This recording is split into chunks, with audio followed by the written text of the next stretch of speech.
You say your name and spell it for me, please. My name is Morgan, Morrigan. Oran is my last name, Oran. Okay, and what are you doing here at Mystic Myths today?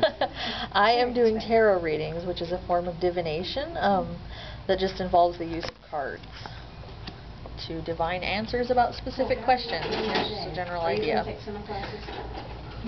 Okay, and what exactly does that entail when you play cards or you do these things? This is, for me, it's a little bit different from what you'll see.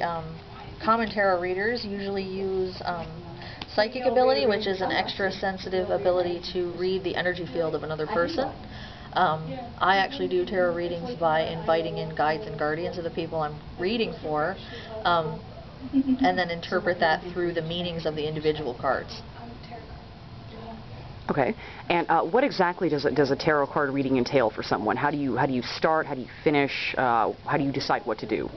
Basically, I just tell people how I read the cards, and then I let them choose which deck they'd like to use, and then we just draw cards, and we interpret the meaning of those based on the order in which they come out, based on the question that was asked, obviously. Okay. And that's about it. Gotcha. What kind of questions do people commonly ask when they come to you for a reading? Well, you kind of have the standard ones, which is the, when am I going to get married, who's my soulmate, what are the lottery numbers? So I usually tell people right up front I don't do that kind of reading, because I don't believe that divination can decide those kind of things. Pretty much everything we do is interconnected, and thus the decisions that we're making at any one time in our lives decide our future. So my tarot readings are a little bit more based on the what's the pathway that I'm on, what would it be like if I made this decision or that decision. I don't do the very specific you know, who's my soulmate kind of a thing. So, but yeah, it's in terms of what I generally get asked is a lot of things like people looking to find out who their spiritual guardians are, people asking about, you know, their love life is really common, making decisions about jobs, that kind of a thing. But I've pretty much heard everything, so it just depends.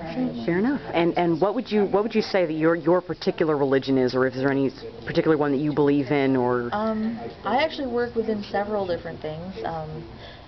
I'm Buddhist. I also work as a shaman.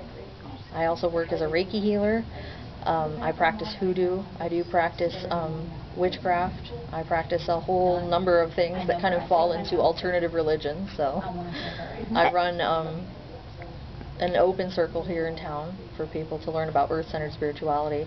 So if you want to qualify what I am in one thing, would probably have to fall under paganism, basically meaning that we, you know, follow earth-centered spirituality. So.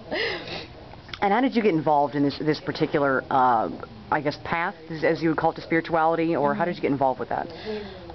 Well, I was raised by crazy people who, no offense to any of my Christian friends, but I was raised by people who were into some very odd fundamental branches of that, and it never really had any kind of connection with me. I did, after I left my parents' house, explore, you know, other brands of Christianity, if you want to put it that way, but the whole connection with the divine via that pathway was not there for me, and so I ended up